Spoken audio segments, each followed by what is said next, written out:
Welcome to the DCTV News at Noon program. I'm Kelsey Kiesling. And I'm Kendra Cook. The Southwest TV Translator Association underwrites the news show, and Dolores County Broadcasting Network is the producer of DCTV. If you have a news topic or tips you'd like to see covered, give us a call. The studio number is 677-4119. Today's show is live on Monday at noon and rebroadcast at 3 and 6 p.m. and again re-aired on Thursday at noon, 3 and 6. Coming up, fires and red flag warning, Colorado water and population, and more. And also a T-ball fight and teacher shortages with weather and area happenings. Today is June 26, 2017, and now the news at noon. Telluride News reported several wildfires broke out in the Red Vale area of Montrose and San Miguel counties last Thursday morning. According to the San Miguel County Sheriff's Office spokeswoman, Susan Lilly, multiple agencies had responded to the area just after 8 a.m., including the Bureau of Land Management, the Norwood, Egner, and Montrose fire departments, and others. In all, 5 fires broke out across the barren lands of a 3-acre area between Red Vale and Natarita along State Highway 141. After the initial wildfire announcement last Thursday morning, the Montrose County Sheriff's Office issued a be on the lookout alert for a person of interest. A heavy-set white male in his 40s or 50s seen driving a late-model 2-tone Chevy Suburban with a silver stripe on the side. The male was reported seen driving along State Highway 141 in the Broad Canyon area around 8:30 a.m. The Broad Canyon area includes the Highway 145 and 141 junction just before Natarita. His direction was unknown. No one had been located or taken into custody as of writing. Lilly later told the Daily Planet that the person, quote, may have engaged in suspicious activity. Though there is a possibility the fires were intentionally set, Undersheriff Eric Berg isn't excluding any potential causes. He said it's a lot more common to see fires in our county that are accidental or naturally caused, so we are looking into all possibilities. Lilly said all fires were contained and mop-up was in progress around 12:30 p.m. Officials thought they had everything under control a couple of hours earlier, but a flare-up caused them to get back to work in a specific fire area. No injuries were reported and evacuation wasn't necessary. Emergency officials at the scene had to deal with weather issues, including changing winds and communication obstacles being in the remote area. And in other fire-related news, a control burn that went out of control on a property off County Road H, southwest of Dove Creek, last Friday was under control by the late afternoon thanks to the quick work of the Dove Creek Fire Department. Both the Cedar Point and Egner Fire Department were on standby if needed. Unconfirmed reports indicate 1 or 2 outbuildings were consumed in the fire. However, additional flare-ups from the dry conditions and winds caused crews to go back to the scene Saturday evening after 10 p.m. for additional hotspot cleanup. Photos are posted on the DCTV News at Noon Facebook page. As always is the case, this time of year is ripe with potential for fires, so be sure to call in to dispatch if you see smoke or smell smoke so that someone can check it out. There is not a fire ban in Dolores County at this time. However, the red flag warning remains issued and should be respected for everyone's safety as the dry and windy conditions continue throughout the area. Reported by the Cortez Journal, Montezuma County Commissioners on Monday approved a declaration of an economic disaster in the wake of the Western Excelsior fire on May 8th. The fire that destroyed the Mancos Mill caused the loss of 130 jobs and has hurt local retail businesses, along with subcontractors such as truckers and loggers who relied on the mill for their income. The mill, owned by Western Excelsior Corporation in Evansville, Indiana, has not announced whether it plans to reopen. The loss of the town's biggest privately owned company has sent economic ripples throughout Mancos, said Montezuma County Emergency Manager Paul Holler. Local schools might also take a loss, potentially losing students and consequently facing smaller budgets as families move away to find a job. According to a study by Region 9 Economic Development District, the Western Excelsior Mill generated $3.7 million in economic benefit within a 10-month period in 2015. The emergency declaration states the county is suffering serious economic damage from the fire, and that employers other than Western Excelsior may be forced to lay off employees.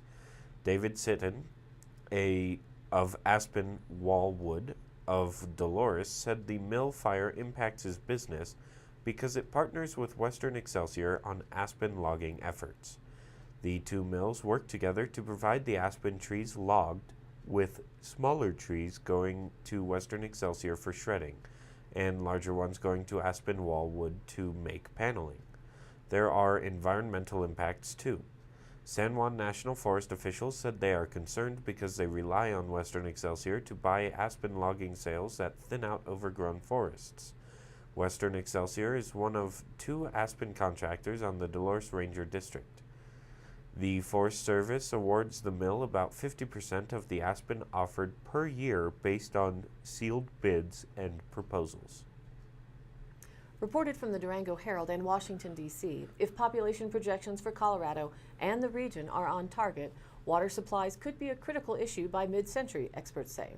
La Plata County's population is expected to increase 76% to 95,000 by 2050, according to an annual state population forecast. In Montezuma County, the projected increase is 67%, or nearly 44,000 people by 2050. And in Dolores County, the projection by 2050 is just 2,407 people, up from 1953 in 2015, or projected to be a meager 23% increase change in the next 35 years. The report also said the state population is expected to grow to 8.5 million people by then. Colorado is currently ranked 9th for fastest population growth among states, and some organizations are bracing for the influx. Matt Mulika, the project facilitator for the Colorado Water and Growth Dialogue at the Keystone Policy Center, said his institute, along with local communities, want to reduce water waste through planning and development changes. He said examples include checking that the soil is amended for greater water retention in the ground. The team has worked on multiple fronts to give local communities, quote, a menu of options on how to save water. Elizabeth Garner at the State Demographer's Office echoed that planning is essential to prepare for the population increase. Otherwise, Colorado could lose out to other states who are doing it better, such as Utah, Oregon, Washington, and Idaho. U.S. Representative Scott Tipton, a Republican from Cortez, and his office said they are working on 2 water bills to prevent federal agencies from taking privately held water rights. The Colorado Water Conservation Board has created a state water plan, which includes the goal of closing the gap between water supply and demand. The proposal reported that large industries such as beer brewing, mining, and snowmaking require large amounts of water. These outlets and others use about 200,000 acre-feet of water annually, not including the biggest single user in the state, agriculture. With a larger population, the plan projects that that number would increase to somewhere between 50 to 130,000 acre-feet of water by 2050. Gardner pointed out that the population increases shouldn't come as a surprise. Job growth is a major drive to bring people into the state. You've never heard anyone wanting to slow down job growth, but what creates people? Jobs, Garner said. As long as we are pro-job growth, we are going to get people. The migration of people into the state is largely millennials, and Garner said she hopes they encourage continued growth for the state. We need millennials in the labor force, and we need them to be skilled. Every generation is a little different, Garner said. They might be a rough change, but after training, they become an exceptional 45-year-old that moves into the highest bracket and spends the most on property tax. Garner also said affordability of housing has pushed people from Durango to areas such as Cortez. Southwest Colorado's annual population percentage change is projected to be higher than Denver and the state average, according to state findings. According to the Cortez Journal, Cortez School Board members on Tuesday voted to declare a critical teacher and bus driver shortage. Assistant Superintendent Dan Porter said 31 district staff members have resigned since the end of the school year, and 13 positions remained unfilled Tuesday. Superintendent Lori Hockness and board member Sherry Wright were absent from the board meeting. Top reasons for the resignations were related to salaries, stress, health, and separation from extended families, Porter said. Colorado House Bill 1176, signed into law on June 6th, modifies retirement regulations for public employees and allows rural schools to hire retired employees to cover shortages, according to the legislature's website. People who are rehired under the provisions of the bill can start work without a reduction of benefits. The bill was sponsored by Representative Barbara McLaughlin, a Democrat from Durango. Porter said the district would advise open positions in larger areas such as Denver in an attempt to attract teachers. He said bus driving positions are hard to fill, in part because of low pay and irregular work schedules. Also at the meeting, the board voted to approve a $3,100 capital reserve expense to replace a restroom sink in Minot Elementary School. Board members also voted to approve a $7,930 capital reserve expense to resurface and fill cracks in the asphalt at the Kemper Elementary School playground. Board members also voted to renew the district's membership to the Colorado Association of School Boards at a cost of $11,429 and a policy support fee of $750. From the Denver Post, they say ratings leader is asking people to apply with reality TV style videos. No experience, no problem. A catchy video could land you a Denver TV gig. KUSA Channel 9's Steve Stager is shown in their on-air promotions, which are short and sweet. Quote, do you watch 9 News and think, hey, I can do better than this guy? Now is your chance. Send them a short video of you being the youest you there is through 9news.com. Your take and your voice could lead you straight to 9 News. The 15-second spot, which began airing on Denver's NBC affiliate 2 weeks ago, offers a novel solution to a decades-old problem, namely soliciting reality TV-style audition tapes that farm out the task of finding on-air personalities for local news. We have a belief that there's talented people in all of our markets, said Steve Carter, general manager of KUSA, Denver's #1 TV station by ratings.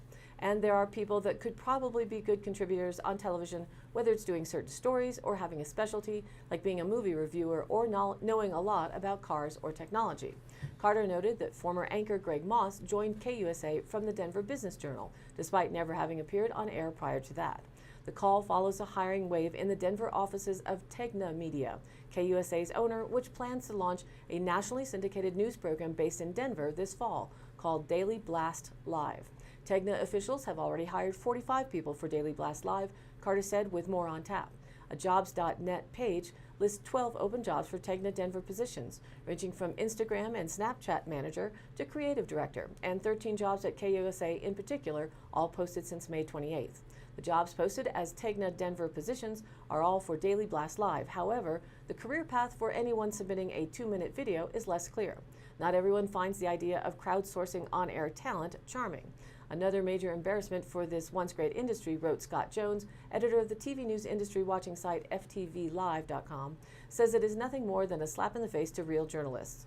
Chris Fratz, a former Denver Post reporter and CNN on-air correspondent, said, being a professional broadcast journalist is more than just reading the news. There's a lot of pressure, especially when it's live.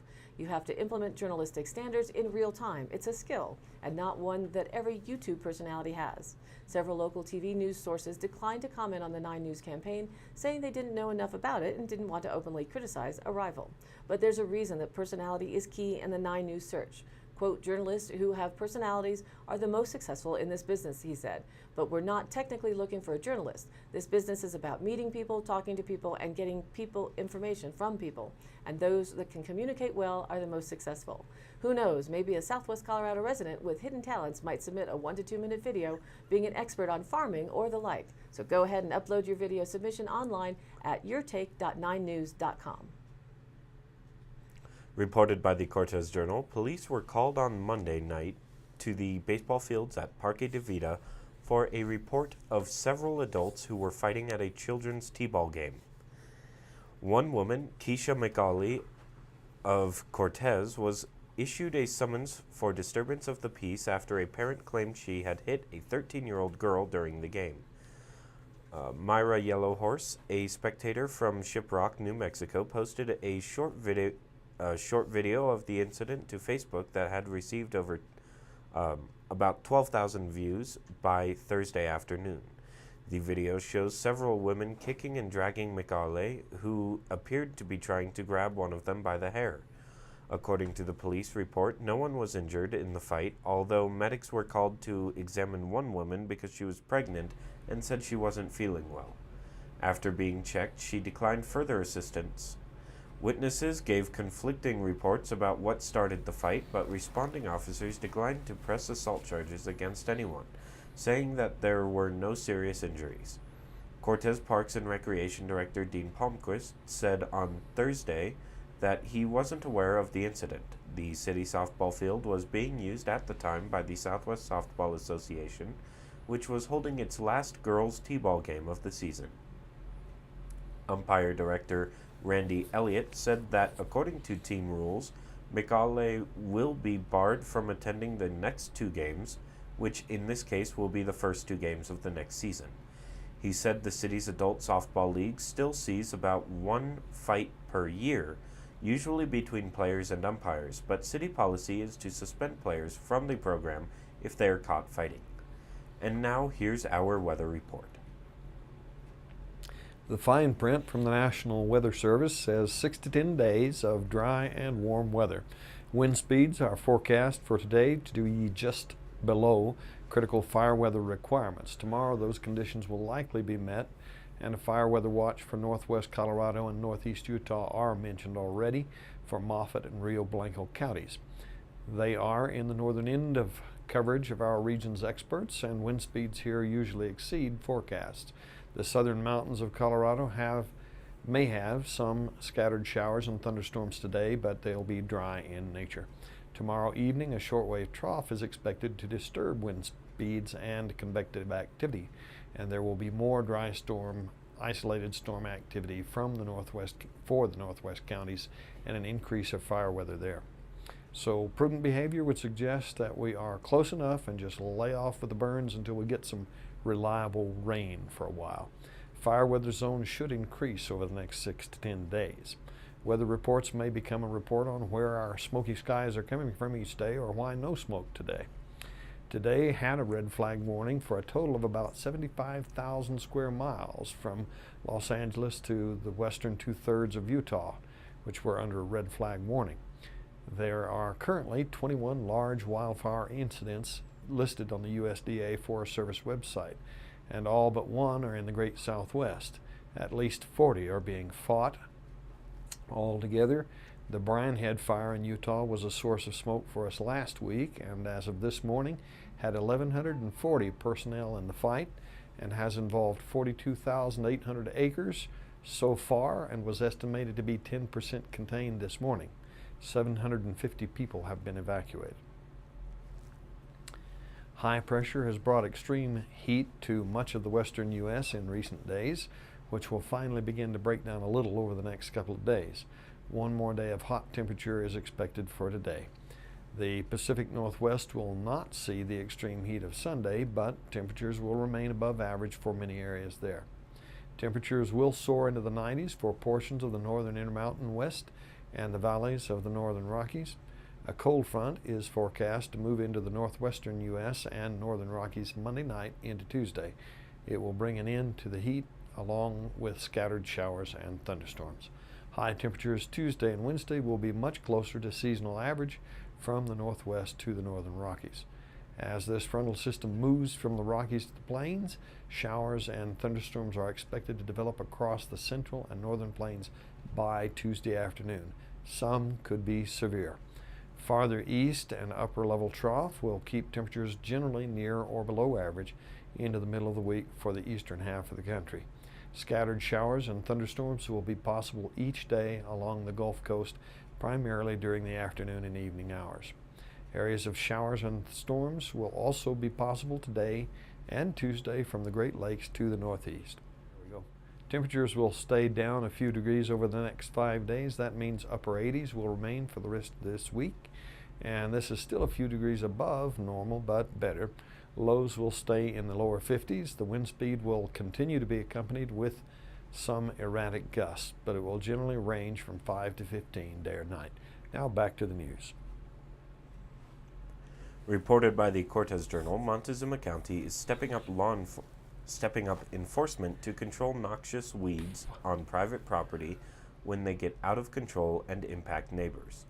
A problematic property on Road 21 is the first case the county is going after because an expanding field of horicress and Russian knapweed has been ignored for 8 years and is hurting a neighboring farmer. County Noxious Weed Manager Bonnie Loving said she has sent compliance letters and visited the property to persuade the owner to control the weeds as required by the Colorado Weed Management Act and county policies. A farmer adjacent to the weed-infested property in the McElmo Canyon area told the county commissioners that wind-blown seeds threaten his hayfield operation. I've put in a lot of labor and costs to control weeds blowing onto my fields from another property, said Mark Peters. The problem is so severe that county officials said it is prepared to use its ultimate authority and control the weeds if the property owner does not by fall. The next step is to form a weed management plan approved by the commissioners for that property, then get a warrant to access the property to treat the weeds in late fall, Loving said. Maybe that will give the owners time to step up and handle the problem. In addition to the warrant to access the private land, a lien may be placed against the property until the contract costs of noxious weed treatment is paid, she said. Loving said there are multiple county properties that are at the severe noxious weed infestation level, and efforts are underway to persuade the owners to take responsibility for the problem. Protecting agricultural interests from noxious weed infestation has become a priority for the county the past couple of years. Officials said they are willing to control serious weed problems on private property if necessary. Last week's CO2 report is in at 408.26. Week before last was 409.39. 1 year ago, 406.79. And 10 years ago, it was 385.61. From an article on May the 31st, a new study combining European ice core data with historical records of the infamous Black Death pandemic of 1349 to 1353 shows metal mining and smelting have polluted the environment for thousands of years. Accepted for publication in GeoHealth, a journal of the American Geophysical Union, the study provides evidence that the natural level of lead in the air is essentially zero, contrary to common assumptions. The research shows lead pollution from mining and smelting was detectable well before the Industrial Revolution. Only when the Black Death pandemic halted these activities did lead in the air return to natural levels. This new data shows that human activity has polluted European air almost uninterruptedly for the last 2,000 years. The study's authors wrote this bit: only a devastating collapse in population and economic activity caused by pandemic disease reduced atmospheric pollution to what can now more accurately be termed background or natural levels. The new findings could affect the current standards for lead pollution. Current public health and environmental policy deem pre-industrial lead pollution levels to be natural and thus presumably safe. Lead is one of the most dangerous environmental pollutants, and it's toxic to the brain at extremely low levels, and it should be reevaluated. According to Philip Landrigan, Dean of Global Health for the Icahn School of Medicine at Mount Sinai Medical Center in New York, he was not connected to the study. He says no levels can be considered safe in children. It's clear that lead has lasting effect on children's lives. Landrigan has researched lead poisoning in children and was instrumental in the implementation of abatement policies in past years. According to the Cortez Journal, after more than a year of planning and construction, the opening of the new Osprey Pax headquarters in Cortez is within sight, facilities manager Lisa Bunker said on Wednesday. Construction on the roughly 28,000 square foot building at 800 North Park Street started in September, and project supervisor Jack Stewart said he expects it to be finished by late August. The Osprey Base Camp will have enough space to accommodate 120 employees, although only 90 plan to move their offices there this year. Bunker estimates the project will cost about $7.5 million by the time it's done. The main purpose of the new building, Bunker said, is to celebrate the company and brand Cortez as its official world headquarters. Behind the building will be an amphitheater with two wing-like trellises sweeping its sides, designed to look like the Osprey logo from above. Bunker said she and company leadership hope to host concerts and other public events in this area once it's finished. Inside the building, 13 antique Singer sewing machines will be part of a display documenting the company's history, and the break room and conference room will be relocated to a sleek second floor area called The Nest. The building will include a showroom and offices for the company's marketing, design, human resources, customer service, administration, and other departments. Bunker said many of the offices will have an open layout with comfortable chairs and large design spaces.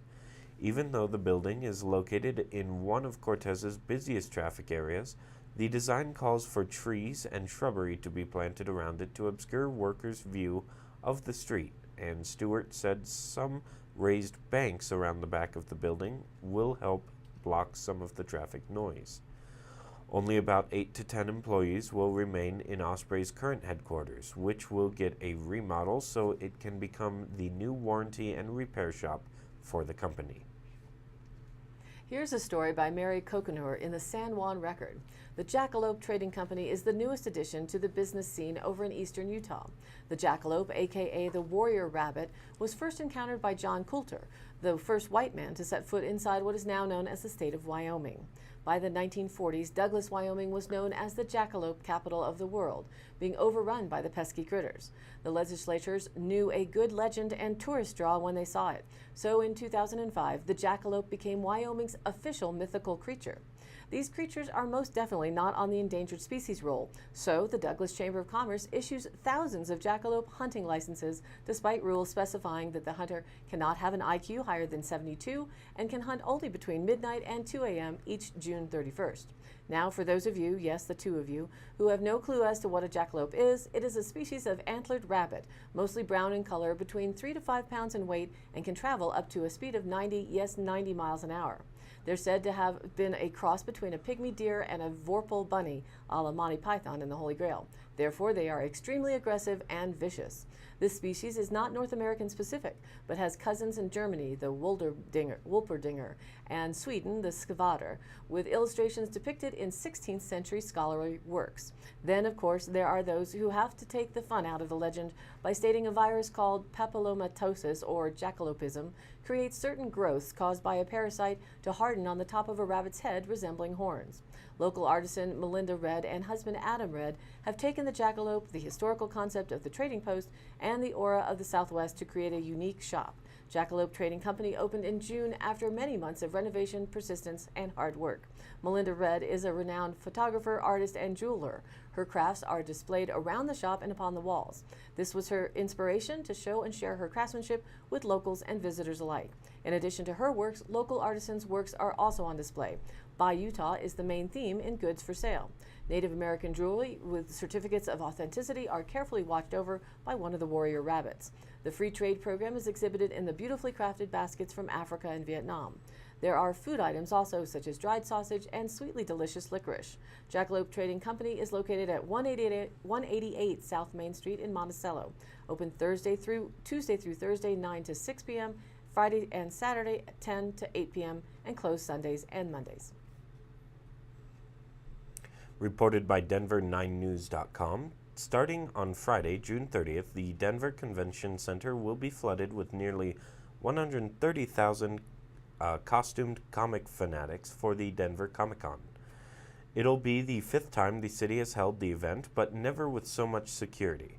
Event organizers wouldn't detail how many Denver police officers and private security personnel would oversee the event, but labeled the change significant, saying they would be on the lookout for prop firearms. This is something Denver Comic-Con instituted back in October, but it really showed its importance in May when a man entered Phoenix Comic-Con armed with 3 handguns and a shotgun, saying he was going to kill bad police officers. The man was arrested and no one was injured, but it forced Denver Comic-Con to re-evaluate its policies.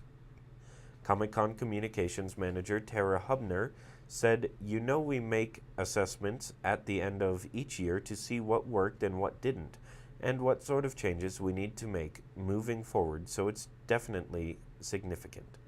Security will also be doing bag checks at the Denver Convention Center for the first time, so there will be 2 entrance points, one for con goers with bags and one without. As with any other major gathering, expect it to slow down admission times. When Denver Comic-Con began in 2012, it saw a modest 27,500 people. 4 years since, and that number quadrupled to 114,900. If you have questions regarding items you plan on bringing to the convention, email Denver Comic-Con at info@popcultureclassroom.org. Now today's High Canyon Country happenings. Colorado Department of Transportation maintenance crews will be resurfacing a 1-mile stretch of Highway 145 from the south to north side of the Rico town limits June 26th, 27th, Monday and Tuesday. A chip seal process will be used to improve the durability of the roadway. Motorists can expect 5 to 15-minute delays, lane shifts, and single lane closures in both directions for the duration of the project. Flaggers and pilot cars will be on site to direct traffic. CDOT urges travelers to slow down, increase space between vehicles, and follow signs while construction is being conducted. Those on bicycles and motorcycles should use added caution in the work area. For more information, visit codot.gov. And the Loma Yestua family of Shungopovi Village, Second Mesa in Arizona, will perform traditional Hopi dances at the Visitor and Research Center in Mesa Verde National Park on Saturday and Sunday, July 1st and 2nd. Performances begin at 11, noon, 2, and 4 p.m. All programs are free and open to the public. The Loma Yestua family has been coming to Mesa Verde National Park each summer for almost 30 years and performs a variety of dances. The Four Corners Lecture Series features presentations about the archaeology, current Native American cultures, history, and natural resources of this spectacular area. All programs are free and open to the public. For a list of other programs in the series, go to mesaverde.org. And a film festival next month in Mancos will benefit former employees of Western Excelsior Corp. who have been impacted by the fire that destroyed the mill on May 8th. Mancos-based Alpaca Raft is working with the nonprofit Mancos Valley Resources to present the Mancos Valley River Film Festival, which will take place July 15th at 6 p.m. at the Mancos Opera House, 136 West Grand Avenue. The event will showcase films about river adventures and conservation, said event organizer Lizzie Scully of Alpaca Raft. We want to make it a fun film festival, Scully said. It's out of our desire to give back to the local community. All of these happenings are posted on our DCTV News at Noon Facebook page, along with YouTube replays, weather, and original stories and local posts. To share your event or information, contact us, dcbnnews@gmail.com, or call the station. It's 677-4119, and we'll be sure to get your news on air. Thanks for tuning in. News at Noon airs live at noon Monday through Wednesday, then rebroadcast at 3 and 6 p.m., and again re-aired Thursday, Friday, and Saturday in the same order at noon, 3, and 6. And a program note that the Talk Tuesday program will continue starting June 27th, live at 5:30 p.m. and re-aired each night at 5:30 p.m. before the evening news replay. This week's guest is Dan Fernandez, talking about a recent trip to Cuba. And we are at 95 likes on DCTV News at Noon's Facebook page and would love to celebrate 100. So please like us there and share it with a friend. For Kendra Cook, Jerry Tope, and everyone at DCTV with the News at Noon program out of Dove Creek, USA, I'm Kelsey Kiesling. Thanks for watching.